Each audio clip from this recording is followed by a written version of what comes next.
చేయడానికి ప్రయత్నిస్తూ ఉన్నారు.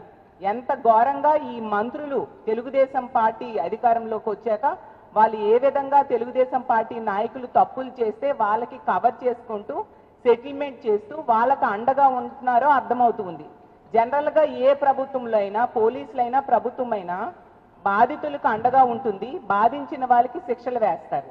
కానీ ఈ కూటమి ప్రభుత్వంలో మాత్రం పూర్తిగా రివర్స్లో ఉండి బాధితులకి సపోర్ట్ చేయకుండా వాళ్ళకి అన్యాయం చేస్తూ ఉండే పరిస్థితి ప్రతి సందర్భంలో కూడా చూస్తూ ఉన్నాము. అలాగే హోమ్ మినిస్టర్ గారు తీసుకుంటే ఆవిడ ఒక మహిళ అయ్యుండి కూడా ఎన్ని సంఘటనలు జరిగినా, మహిళల మీద ఎన్ని అఘాయిత్యాలు జరిగినా, ఎన్ని దాడులు జరిగినా, ఎన్ని హత్యలు జరిగినా, ఎన్ని అత్యాచారాలు జరిగినా కూడా ఆవిడ కనీసం స్పందించరు. గతంలో ఈ కూటమి ప్రభుత్వం అధికారంలోకి వచ్చిన వెంటనే ఆవిడ ఏం చెప్పారు? ఈ కూటమి అధికారంలోకి వచ్చింది, ఈ రాష్ట్రంలో ఉన్న మహిళలందరూ ప్రశాంతంగా నిద్రపోవచ్చు అన్నారు.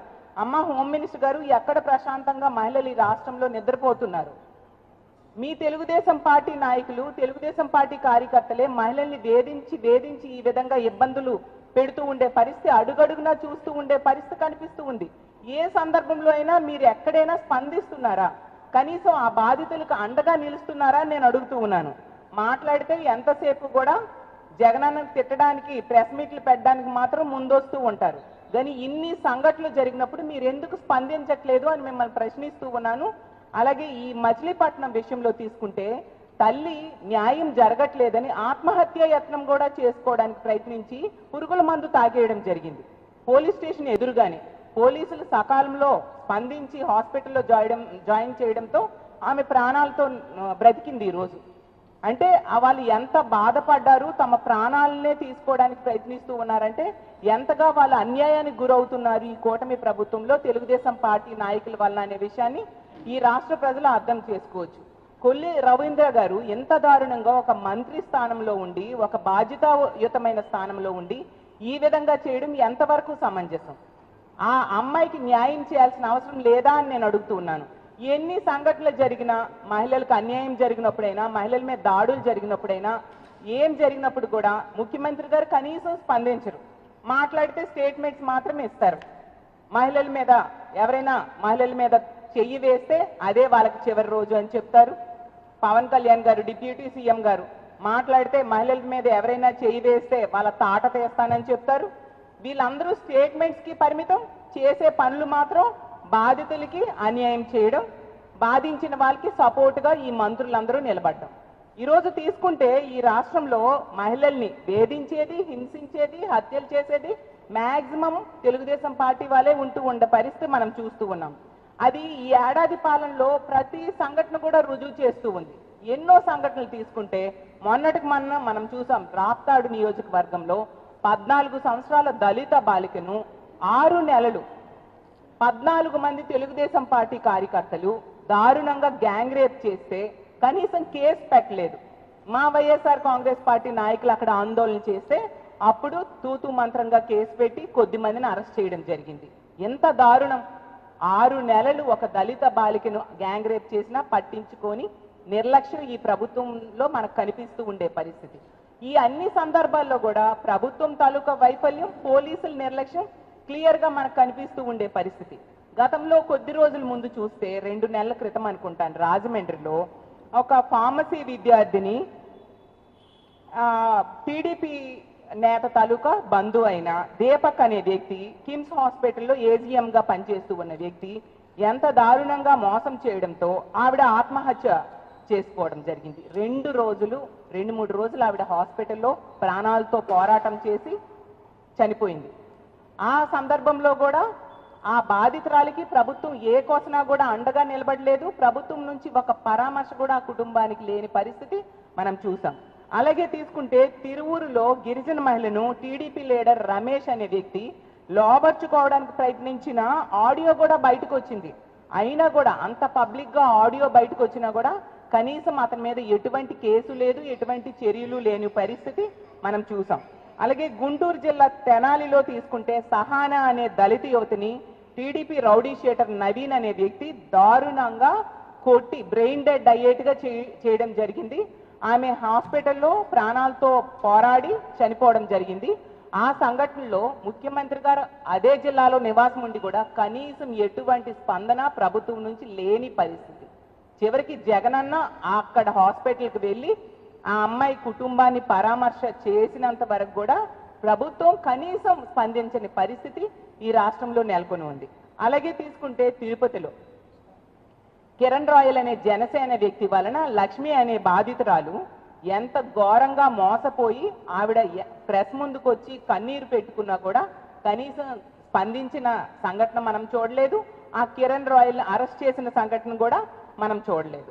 అలాగే తీసుకుంటే టీడీపీ ఎమ్మెల్యే కోనేటి ఆదిమూలం తన దగ్గర పనిచేసే మహిళకి దారుణంగా మోసం చేస్తే, లైంగికంగా వేధిస్తే ఆమె ఈ రాష్ట్రంలో ప్రెస్ మీట్ పెడితే ఆమెకి రక్షణ ఉండదు అని హైదరాబాద్ వెళ్ళి ప్రెస్ మీట్ పెట్టి తన ఆవేదన చెప్పుకుంటే తెలుగుదేశం పార్టీ ఎమ్మెల్యే అయిన ఆ కోనేటి ఆదిమూలం మీద కేసు లేదు, ఒక అరెస్ట్ లేదు.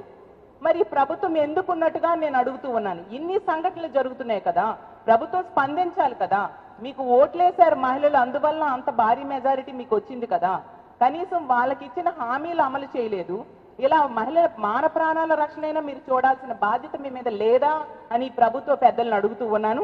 అలాగే ఎన్నో సంఘటనలు టీడీపీ ఎమ్మెల్యే కొలికపూడి శ్రీనివాస్ అనే వ్యక్తి వేధింపుల వలన ఒక మహిళా విఆర్ఓ, చిట్టెల గ్రామానికి చెందిన మహిళా విఆర్ఓ ఆత్మహత్య యత్నం చేసుకోవడం జరిగింది.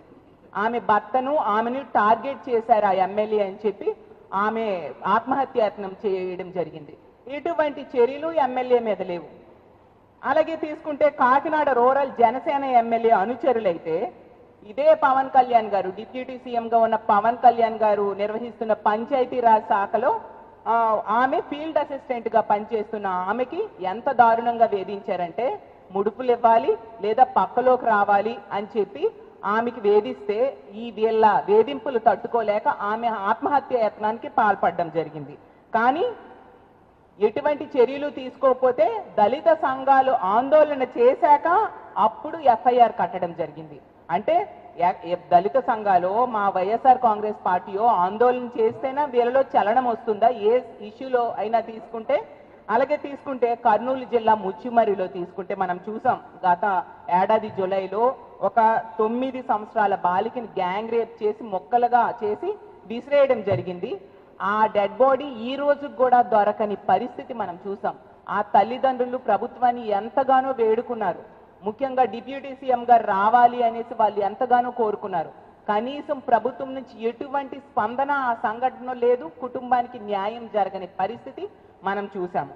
అలాగే సాక్షాత్తు హోంమంత్రి గారి నివాసం ఉంటున్న విశాఖపట్నంలో ప్రేమోన్మాది నీరబ్ శర్మ అనే వ్యక్తి ఒక అమ్మాయి మీద హత్యాయత్నం చేయడం జరిగింది. ఈ నీరబ్ శర్మ వలన ఆమెకి ప్రాణహాని ఉందని 2 సార్లు ఆ అమ్మాయి పోలీసులకు కంప్లైంట్ ఇవ్వడం జరిగింది. ఆ అమ్మాయి కుటుంబ సభ్యులు కనీసం పోలీసులు పట్టించుకోలేదు. తనకేమీ కాదు అన్న ధైర్యంతో ఆ నీరబ్ శర్మ ఆమె మీద దాడి చేసి హత్యాయత్నం చేశాడు. అంటే ఎంత దారుణంగా ఈ ప్రభుత్వము ఈ పోలీస్ వ్యవస్థ నిందితులకి అండగా నిలబడుతూ ఉంది, బాధితులకి అన్యాయం చేస్తూ ఉంది, రక్షణ ఇవ్వట్లేదు అనే విషయం మనకు క్లియర్గా అర్థమవుతుంది. అలాగే తీసుకుంటే ఇలా ఏ సంఘటన చూసినా కూడా పోలీసుల తాలూకా నిర్లక్ష్యం, ప్రభుత్వం తాలూకా వైఫల్యం కనిపిస్తూ ఉంది. ప్రతిసారి కూడా ఈ ప్రభుత్వం పోలీసుల్ని మహిళల మాన ప్రాణాల రక్షణకి, ప్రజల రక్షణకి ఉపయోగించట్లేదు.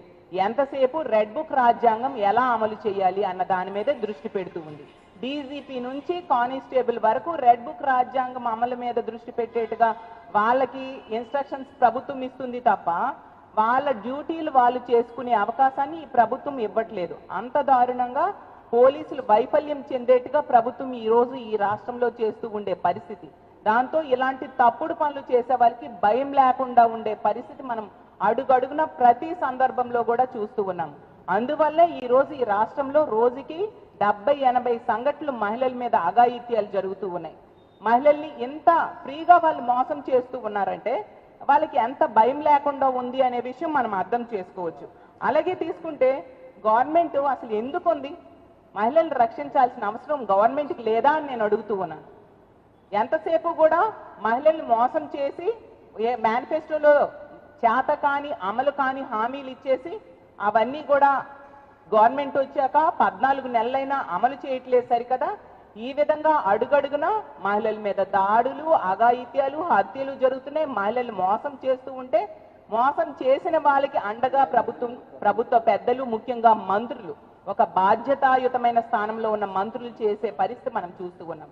ఈ సంఘటనలో తీసుకుంటే ఈ సుబ్రహ్మణ్యం అనే వ్యక్తి విలువలతో కూడిన విద్య నేర్పిస్తాను అని హరే కృష్ణ అని ఒక స్కూల్ రన్ చేస్తూ ఉండే పరిస్థితి.